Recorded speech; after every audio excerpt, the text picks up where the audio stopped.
Today we're checking out this brand new generator from MaXPeedingRods. This was recently released just a little while ago, so thanks to them for sending it out so we could take a look at it and do a little testing. This new generator is rated right at 3200 starting watts, and if you look at the rest of the specs, it's rated right at 2800 running watts, and the amperage is right at 23.3 amps, which is actually better than some of the compact generators already out there. So as we look at what comes in the box, you'll see a user's manual, an oil funnel, also the parallel cables come with it, along with a 30 amp RV plug, which you will have to hardwire, and also this toolkit is what's provided inside the box. For servicing your generator, you'll see 3 access ports, one for the spark plug, one for the air cleaner, and one for checking or adding oil. But while we're here, we'll take a look at the features in front of this generator. So you have your 3 indicator lights. One is for low oil, overload, and then also the green indicator light, meaning it's running. A all-in-one selector switch, which this moves it all the way to choke, and your run position and off.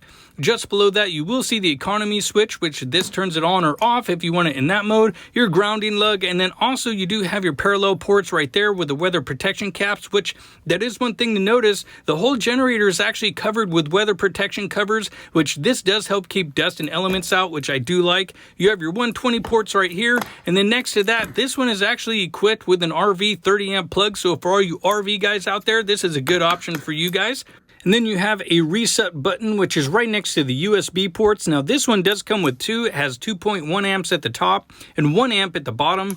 And then if you also look at the top, you have a couple more reset buttons as well that are covered with those weather protection caps. But one thing to note is also the air intake that's on this generator is right at the front, versus some generators like the Furman, they'll have an air intake which is right here, which that can actually suck up dirt and debris, not to mention fluids that can severely damage your generator.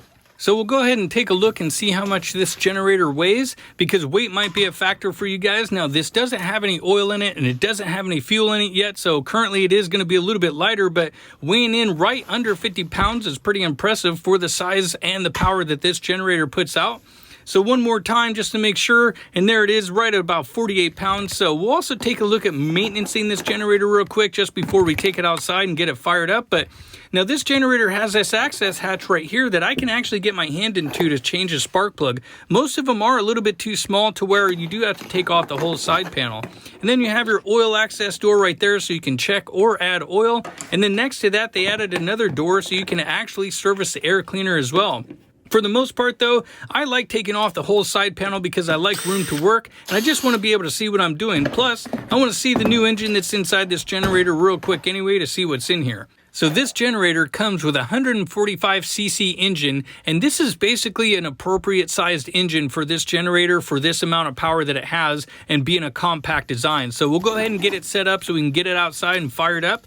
Now for the first time, you do want to note the oil level because some of these will come almost completely empty or maybe have a third in it, so you don't want to overfill it and make a big mess. So just kind of note it on the dipstick right there, and you can see that there's hardly anything in it, so it's pretty much empty.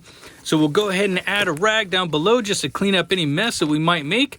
And so we'll go ahead and add some 530 weight oil. And while you guys are here, be sure to smash that like button for me if you like the video and subscribe, and ring that bell if you guys want to see more content that's coming out real soon.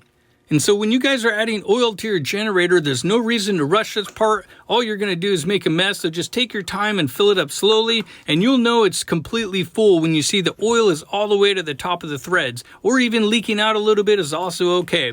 So we'll go ahead and clean up real quick, and we'll get the dipstick back installed, and then get this thing back together so we can get it outside and get it fired up. We'll go ahead and reinstall that side door real quick, and put on both of our little access ports, and get this thing covered up and throw both of those screws back in.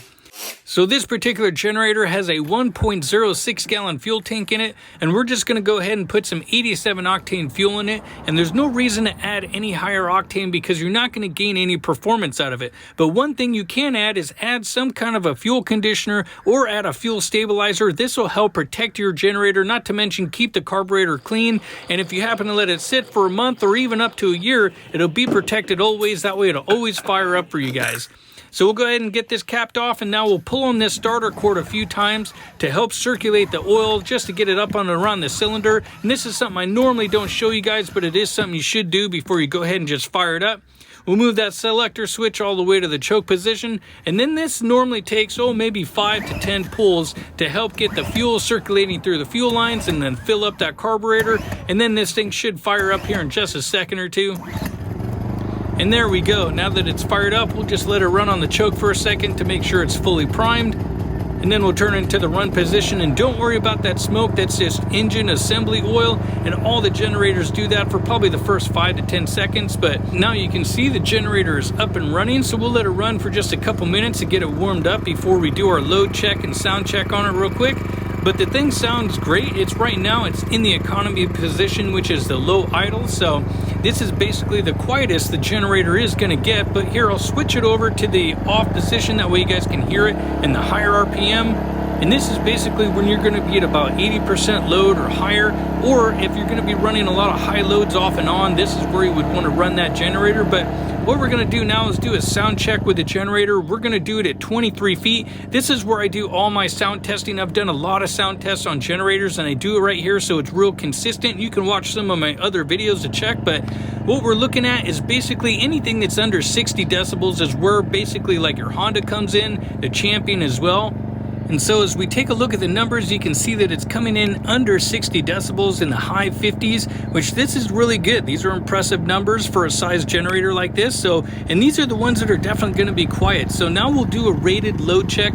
And when you buy a generator and it tells you it's 57 or 60 decibels, well, they do it at a quarter load at usually 21 or 23 feet. So right now you can see there's no power on the meter at the moment. And we're going to use this heat gun to provide our load. And at the top button here, that's going to be 750 watts and the bottom is 1500. So we'll do the quarter load at 750. And if this was a true quarter load test, we would be right about 700 watts, but an extra 50 isn't really going to change much.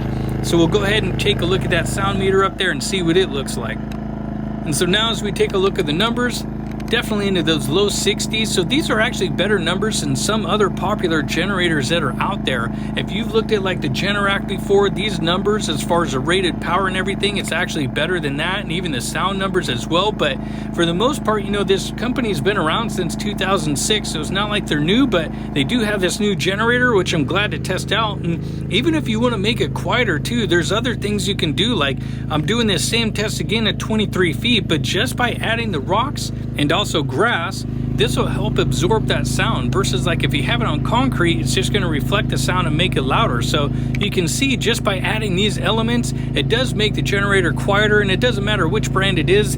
Things like this will just help absorb that sound and make the generator a little bit quieter for you. But so far, I hope you guys like the initial test on this generator, because so far it's definitely pretty impressive for a new one that's come out.